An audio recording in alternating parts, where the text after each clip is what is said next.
Bom dia, bom dia, bom dia, muito bom dia.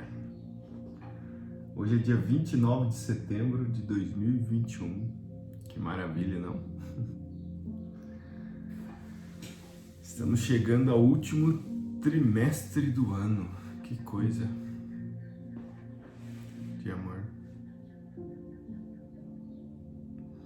Hoje nós vamos refletir sobre o capítulo 14 do Evangelho de Lucas. Um capítulo bem curtinho, mas pelo fato de ser curto não quer dizer que está cheio de conhecimentos e ensinamentos. Muito bom dia, Elizabeth, que bom tê-la aqui. Este capítulo 14 nos revela coisas importantes, como todos, né? Bom dia, Geni. Que ótimo tê-la aqui.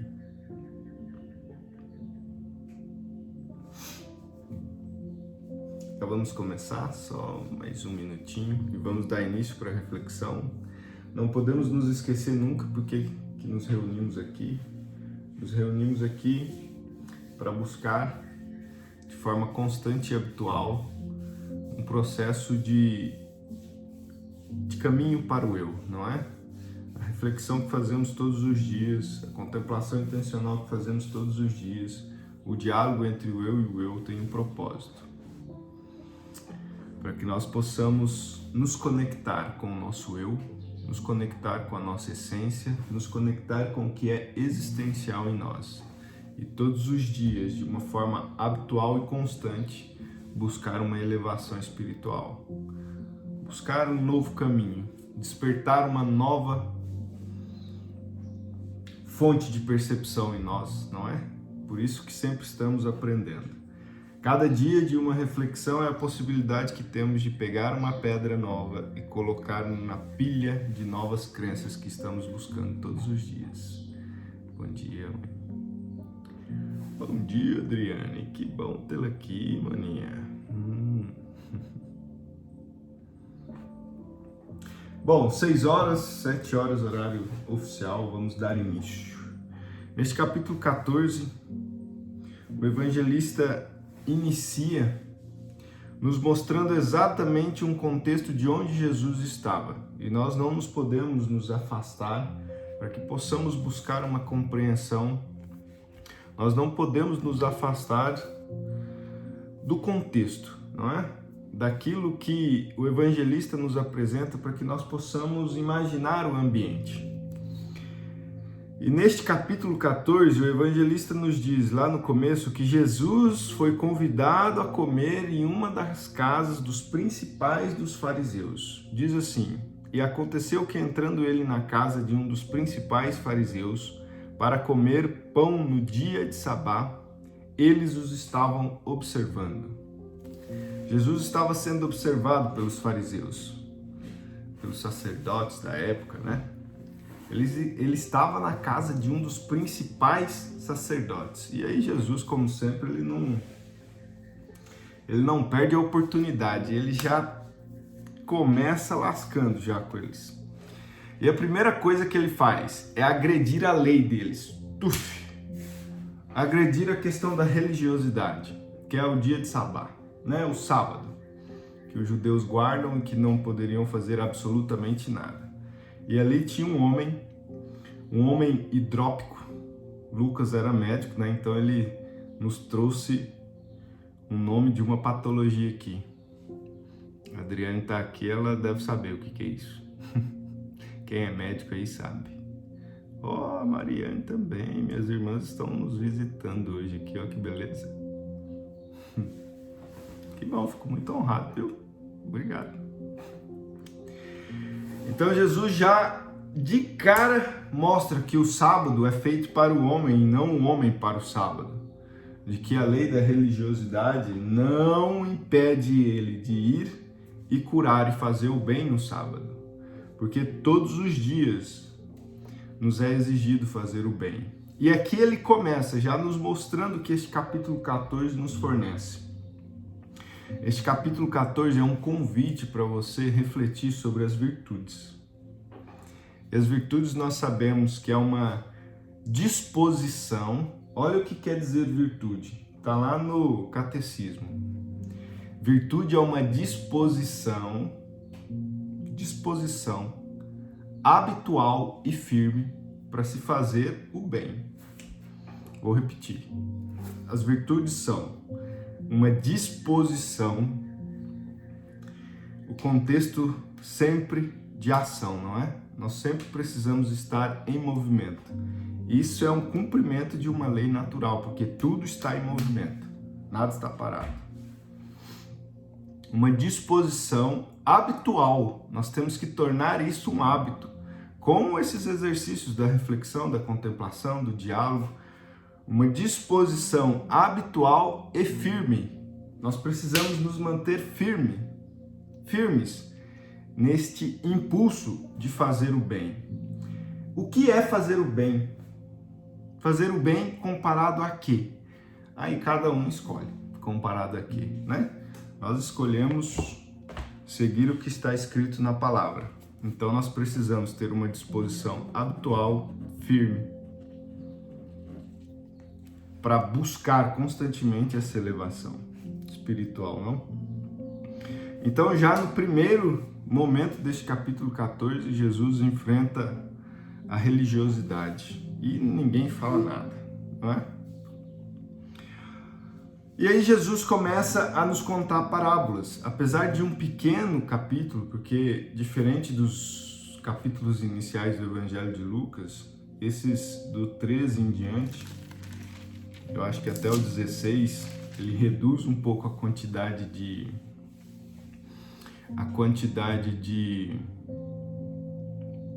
versículos e nos dá um ensinamento através de parábolas. São várias parábolas neste capítulo 14. E a primeira parábola deste capítulo 14 é sobre o convite. Quando você é convidado para fazer parte de um banquete ou de um evento, e ele nos ensina: não sente no primeiro lugar, porque você pode ser convidado a sair, porque ali estava destinado para outra pessoa. Mas primeiro sente no último lugar, porque se ali não for o seu lugar, o convidado, aquele que convidou para o banquete, irá lhe levar para a posição da qual você merece. E no versículo 11, Jesus ensina: porque qualquer que se exaltar a si mesmo será humilhado, e aquele que se humilhar a si mesmo será exaltado. E aqui Jesus começa a nos fazer um convite para interpretar sobre as virtudes. E quem tem a disposição, querer estudar um pouco sobre as virtudes, está lá no Catecismo do capítulo 18, 05 e seguinte, fala sobre as virtudes, tá bom? E nós temos as virtudes cardinais, que são as virtudes de orientação, que são as virtudes fundamentais para que nós possamos buscar. Olha, meus irmãos estão todos aqui hoje. Meu irmão Heitor acabou de entrar, que maravilha, muito me honra. Isso é raro, hein? Ah não, eu tenho que comemorar isso, puxa vida. Então vamos continuar. As virtudes cardinais são as virtudes que nos direcionam. E o catecismo nos ensina que são 4. A prudência, a justiça, a fortaleza e a temperança. E depois nós temos as virtudes teologais, que é a fé, a esperança e a caridade. Este capítulo todo, capítulo 14, é um convite para você buscar e estudar sobre as virtudes. Logo em seguida, Jesus vem com outra parábola, que é a do jantar, que é o Senhor que convida todos aqueles para fazer parte de um jantar, não é? E os principais convidados recusam ao convite. E esse Senhor manda seus servos então buscar as pessoas que estão na rua, os pobres, aqueles que não seriam convidados de primeira, não é? E ele enche esta casa com pessoas pobres, não é? Para fazer parte dessa ceia. E Jesus, no seu versículo 24, diz assim: porque eu vos digo que nenhum daqueles homens que foram convidados provará a minha ceia. E quando você ler este versículo 24, automaticamente você tem que ir para João 1,11. João 1,11.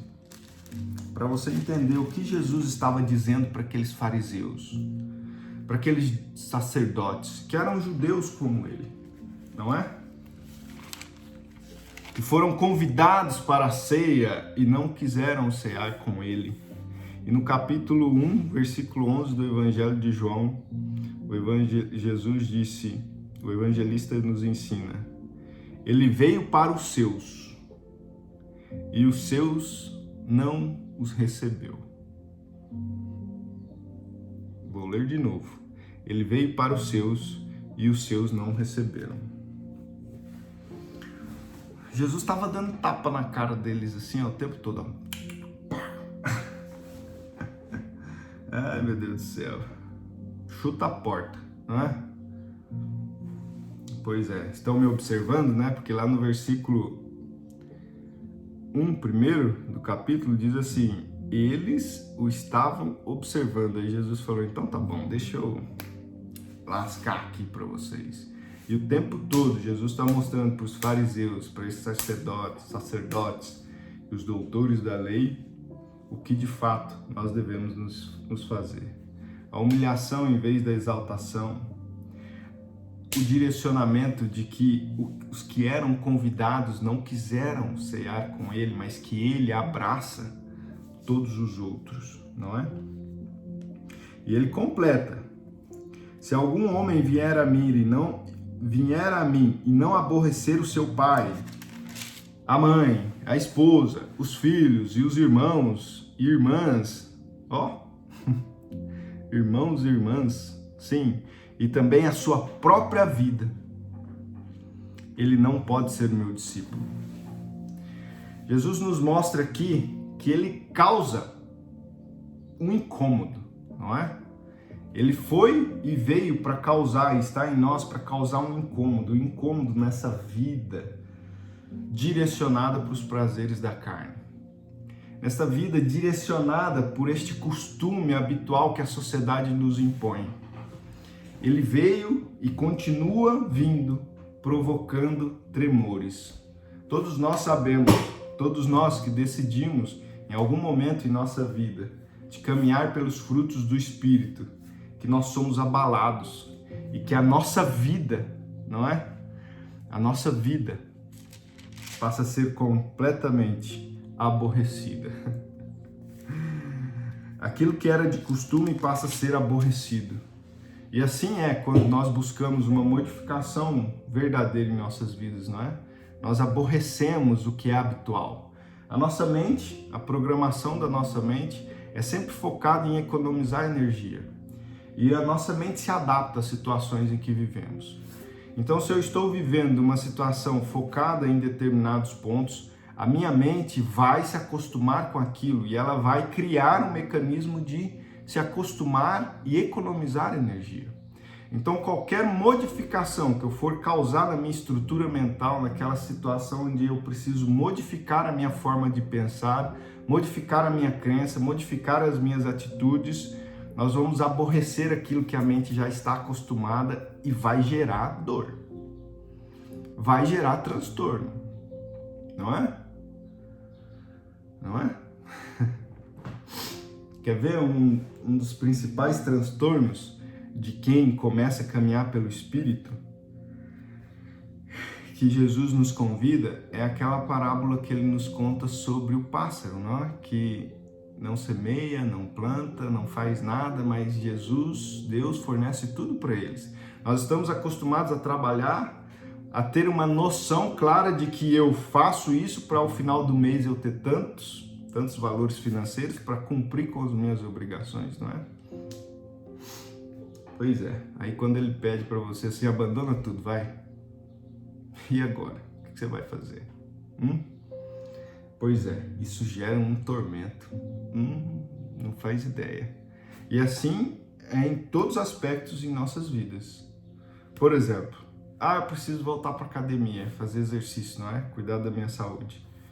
Minha mente e meu corpo não querem isso, mas você precisa fazer. Então vai gerar transtorno, não é? Eu preciso passar a estudar, porque nós precisamos voltar, nós precisamos constantemente buscar o conhecimento. Estudar, sentar a bunda na cadeira e passar algumas horas, alguns minutos estudando, lendo, refletindo, escrevendo, buscando, pesquisando. Isso gera tormento, principalmente agora, nesse momento que nós estamos tão acostumados com coisas fúteis, rápidas, não é? Que colocam a nossa mente em um sistema de total alienação, em que nós não conseguimos mais nos concentrar, passar 2, 3, 4 horas concentrados em algo, não é? Precisamos sempre estar com uma atitude de alívio mental, de pegar o celular e começar a mexer e não aprender absolutamente nada, não é? A nossa mente nos leva constantemente a economizar energia e vai criando métodos para que a gente economize energia. E como que nós observamos isso?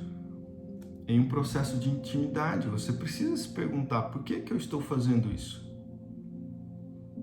Qual é o objetivo disso em minha vida? Por que eu não consigo me livrar? As ações nocivas, aquilo que eu sei que me faz mal, por que eu continuo praticando? Nós precisamos nos perguntar sempre. E aí, continuando as parábolas, Jesus nos conta a parábola do homem e nos faz um convite para estudar a virtude da prudência. E ele diz daquele que edifica a torre. Quem daquele que edifica a torre não vai estudar para então começar a obra e terminar? Para que no meio ele não tenha que parar porque foi insuficiente o cálculo dele. Para que os outros venham e diz: o homem começou a edificar e não foi capaz de acabar. Você começou a edificar a sua vida, você começou a edificar o seu caminho espiritual. Você precisa estar disposto, firme, para criar uma nova disposição, uma nova habilidade, buscar todos os dias. E são todos os dias. Não é um dia na semana. Não é um dia na semana e na igreja. Não é um dia na semana você pegar e fazer as suas orações. São todos os dias. É uma disposição firme e habitual. Todos os dias eu tenho que ter uma ação firme, habitual, para buscar caminhar pelo Espírito. O apóstolo Paulo nos ensina em Gálatas 5,17. A carne milita contra o Espírito e o Espírito milita contra a carne. E se todos os dias isso não for uma disposição habitual, firme, na sua vida, você não vai conseguir pegar uma pedrinha de uma nova crença e colocar no empilhamento de crenças. Que é uma da forma da gente modificar por completo as crenças negativas que nos impedem de viver aquilo que nós desejamos viver. Eu quero muito, muito viver pelos frutos do Espírito, mas eu ainda reclamo demais das coisas que acontecem comigo. Eu me coloco numa posição de vítima. Então você de fato não está buscando acreditar naquilo que está escrito. Você não está tendo uma disposição firme e habitual de acreditar naquilo que você está buscando para a sua vida. Porque se todas as coisas cooperam para o bem daqueles que amam a Deus e são chamados segundo o seu propósito, todas as coisas, então você tem que ter dentro de você uma disposição firme de acreditar que todas as coisas cooperam.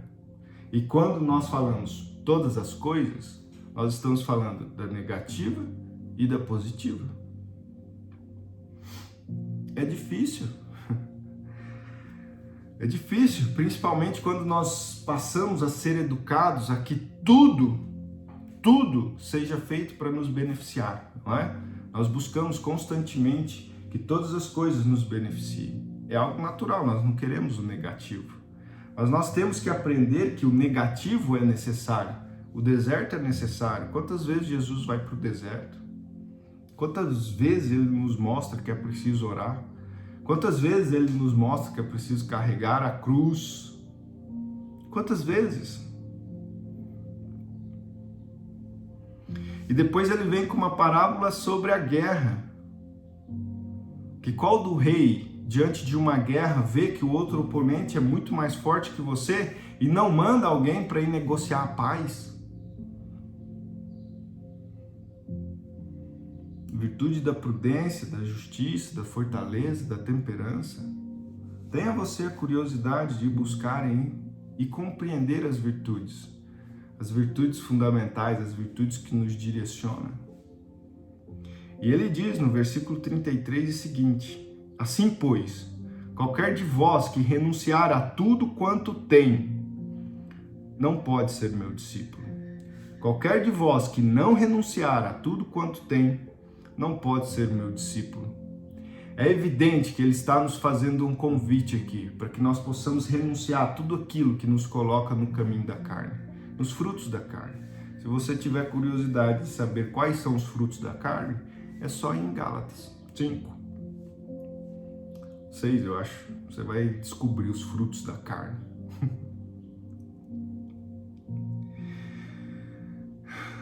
E ele continua no versículo 34. Sal é bom, mas se ele perder o sabor, com que se há de temperar? Nem servirá para a terra, nem para o adubo. Mas homens lançam-no fora. Quem tem ouvidos para ouvir, que ouça. Lembra quando ele nos diz: vós sois o sal da terra e a luz do mundo?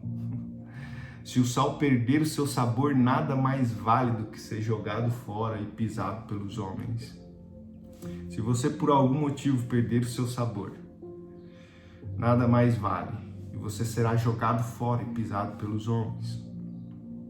Quantas pessoas perdem o seu sabor, perdem a sua identidade, perdem a identidade de quem são, para que vieram e para onde vão, e são pisados e humilhados pelos homens, e permanecem nessa posição, porque é uma disposição habitual de ficar ali, sentado, na merda. Não é? É assim. É assim. A sequência é lógica, nada acontece por acaso. Deus não fez nada à toa.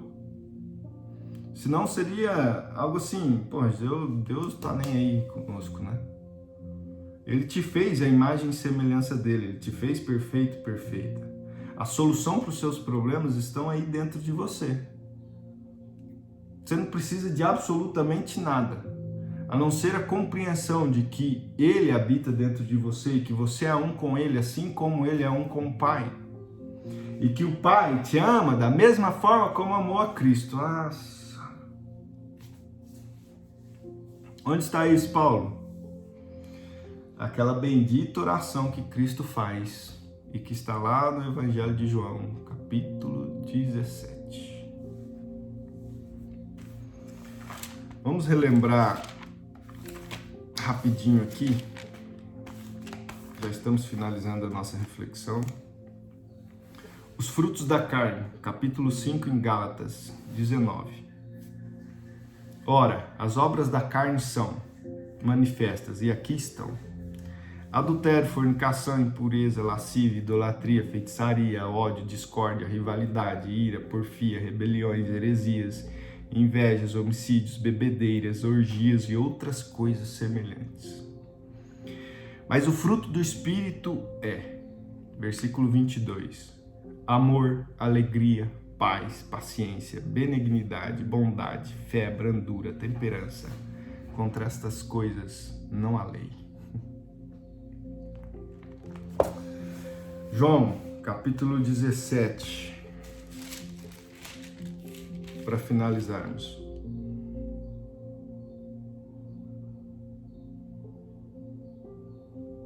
Versículo 22, é só uma parte, tá? O capítulo 17 inteiro é a oração de Cristo ao Pai. E se você tiver curiosidade, vai lá, dê uma lida hoje nele. E ele diz assim, Jesus orando para o Pai: eu dei-lhes a glória que tu me destes, para que sejam um, como nós somos um. Eu neles e tu em mim, para que eles possam ser perfeitos em unidade, E para que o mundo conheça que tu me enviastes e que os amastes, assim como me amastes. Nossa. Quando nós chegarmos no Evangelho de João vai ser uma loucura, viu? Porque o Evangelho de João é outro patamar. Eu vou ler de novo para a gente finalizar a nossa reflexão de hoje, porque esses 2 versículos é de uma profundidade tão grande, mas tão grande, que se nós trouxermos eles para uma verdade dentro de nós, algo de fato vai mudar em você. Algo de fato vai mudar em você. Ontem na igreja foi lido aquela passagem de Zaqueu, né? E quando Jesus vê Zaqueu na árvore, diz: eu preciso de uma casa e eu preciso de você, preciso ir para sua casa. E quando Jesus entra na casa de Zaqueu, Zaqueu diz que ele precisa ser perdoado, que ele vai dar metade dos bens e tudo aquilo que ele fez de errado ele vai dar o quádruplo.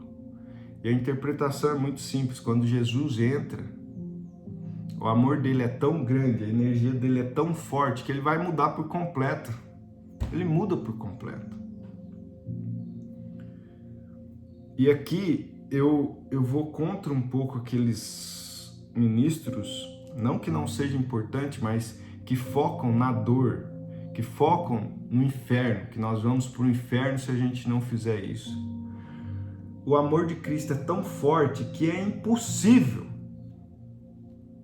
ele habitar dentro de nós e não provocar algo maravilhoso. E a transformação pelo amor é tão mais forte, provoca algo tão incrível que o medo não faz, que o medo do inferno não faz. Então, por que falar do amor? Então, vamos falar do amor, porque realmente é o amor que destrói tudo. Capítulo 17. Vou ler de novo e vamos finalizar a nossa reflexão. Jesus orando ao Pai, antes do início da Via Dolorosa. Ele orando ao Pai, lá no versículo 22 do capítulo 17, ele diz: e dei-lhes, Jesus nos deu, a glória que tu me destes. Jesus nos deu a glória que o Pai deu para ele, para que nós sejamos um como nós somos um. Eu vou ler de novo sem interpretação, tá? Eu dei-lhes a glória que tu me destes, para que sejam um como nós somos um, eu neles e tu em mim, para que eles possam ser perfeitos em unidade, e para que o mundo conheça que tu me enviastes e que os amastes, assim como me amastes. Jesus nos disse que o Pai nos ama da mesma forma que ama Ele. Sente a pressão? E aí? Jesus nos disse que através dele nós somos um com Ele e com o Pai. Lembra quando Cristo diz: eu sou o caminho, a verdade e a vida. Ninguém vem ao Pai senão por mim. Agora você compreende o porquê que ele utiliza vem e não vai? Ele fala ninguém vem ao Pai. Ele aponta para a sua intimidade. Ele não fala vai ao Pai. Ele não indica um distanciamento. Ele diz ninguém vem ao Pai. Perto, próximo, junto, dentro. Não longe, distante. Difícil de alcançar. Ele está próximo, fácil. Basta, pelo amor de Deus, abrir o seu coração e permitir que Cristo entre dentro de você. Caramba! Ai, ai. Que live boa hoje. Hoje tá boa. Muito obrigado pela presença de vocês, tá? Capítulo 17 do Evangelho de João. É uma oração de Cristo. Ó, eu li este capítulo sem brincadeira milhares de vezes. Não, milhares não, né? Dezenas de vezes. E quando eu leio, verbalizando, quando você lê este capítulo, faça um exercício. Leia em voz alta. Imagine Cristo falando. E aí você começa a ler.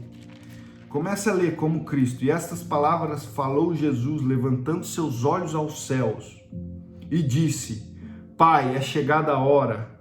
Glorificai o teu Filho, para que também o teu Filho te glorifique. Assim como lhe destes poder sobre toda a carne, para que dê vida eterna a todos os que lhe destes. Esta é a vida eterna, que eles te conheçam, o único Deus verdadeiro, e Jesus Cristo, a quem enviastes. Eu glorifiquei-te na terra, eu completei a obra que me destes para fazer. E agora, ó Pai, glorifica-me contigo mesmo, com aquela glória que eu tinha contigo antes que o mundo existisse. Eu tenho manifestado o teu nome aos homens que do mundo tu me destes. Eles foram teus e tu destes a mim. E eles guardaram a tua palavra. Agora eles sabem que todas as coisas que me tens dado provêm de ti.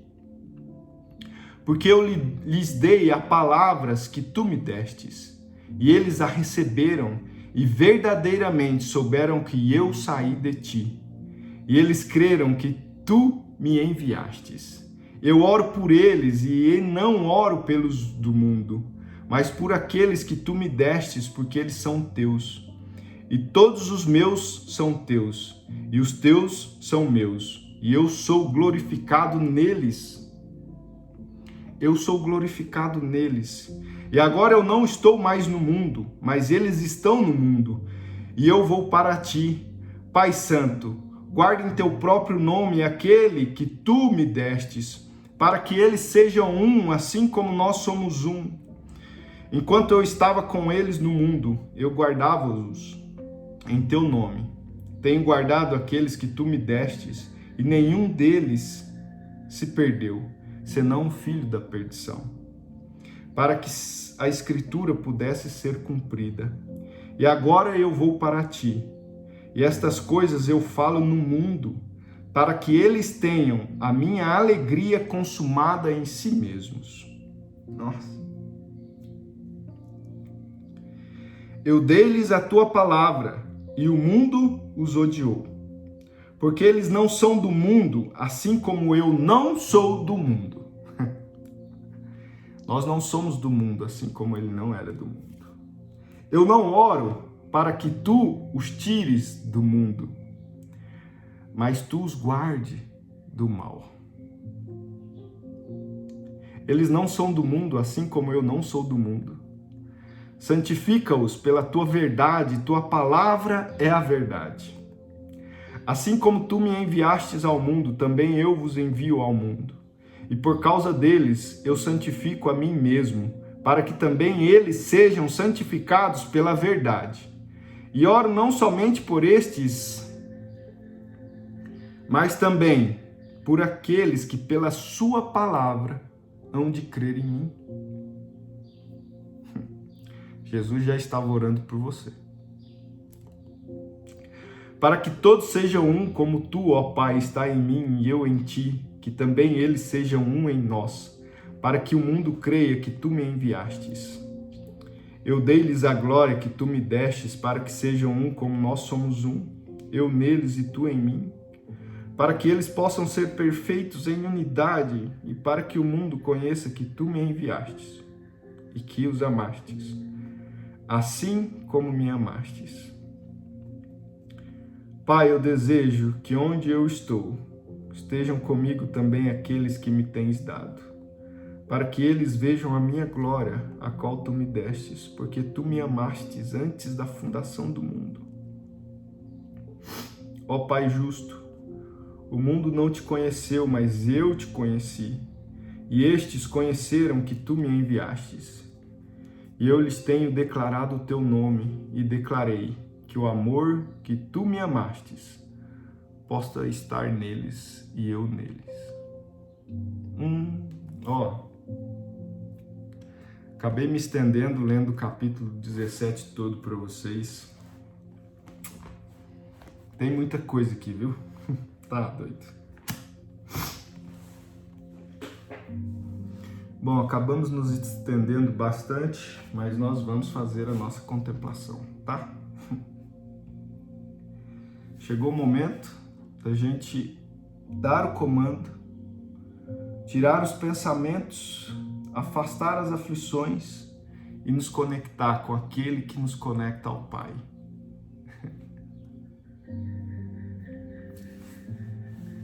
Então vamos nos conectar ao amor de Cristo, né? Nós passamos para 7 minutos agora, são 7 minutos em que nós ficamos em contemplação. Contemplação é uma disposição intencional de concentrar no amor de Cristo.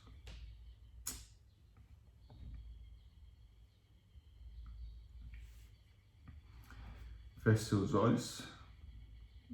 Vamos ver se a música começa. Começou. Feche seus olhos. Respire fundo.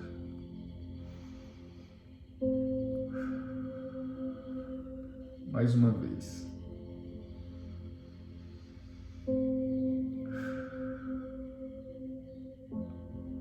Mais uma vez.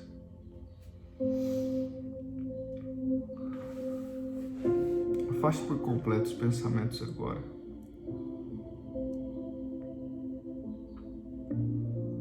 Acalme seu coração.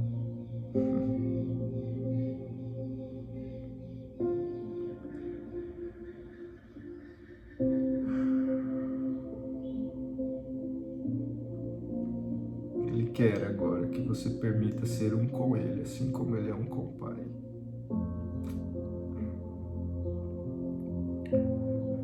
Abre seu coração para o amor dele agora.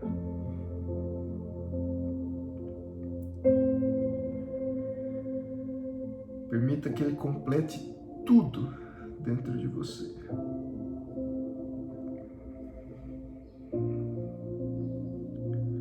É impossível criar resistência para o amor dele.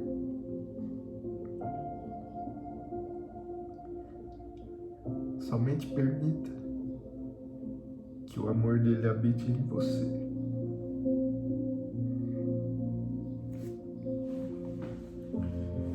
Receba o amor dele agora e contemple isso em sua vida.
senhora, você tá doido.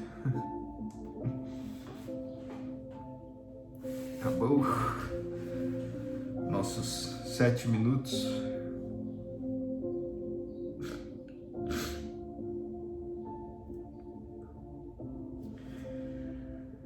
Ai, ai, que possamos ter uma disposição firme e habitual para buscar essas coisas em nossas vidas. Que cada um de vocês possa ter uma disposição firme e habitual para buscar essa intimidade com Ele, não é? E essa intimidade se torna mais forte quando ela for mais íntima. Quanto maior for a sua intimidade com você, maior será a sua intimidade com Ele. Você nele, Ele no Pai. Conhecer a Ti mesmo é uma ordem que Ele nos dá. Então nós conseguimos compreender um pouco Ele, para que possamos conhecer um pouco daquilo que Ele nos permite conhecer do Pai.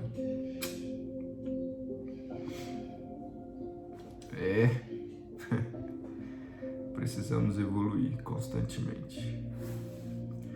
Mas é preciso buscar este processo interior dentro de você.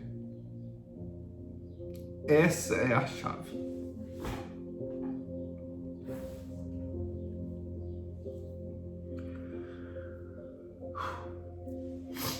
Ai, ai, chegamos ao final, não é? Nós buscamos muito, eu e o João Pedro, para achar o nome do curso que a gente está fazendo e disponibilizando, né? E nós chegamos, que é a chave da liberdade. E essa intimidade que nós fazemos todos os dias é a chave para que nós possamos abrir a porta para ter a liberdade, porque a liberdade está na verdade, e a verdade nós já sabemos quem é. Certo? Agora precisamos ir para o próximo exercício, que é o diálogo, tá bom? Agora é intimidade depois de um exercício tão forte quanto esse. Vá lá para o seu caderno, para o seu computador e converse com você. Intimidade. Converse com você, tá bom? Deus abençoe todos vocês e até amanhã no mesmo horário. Um forte abraço.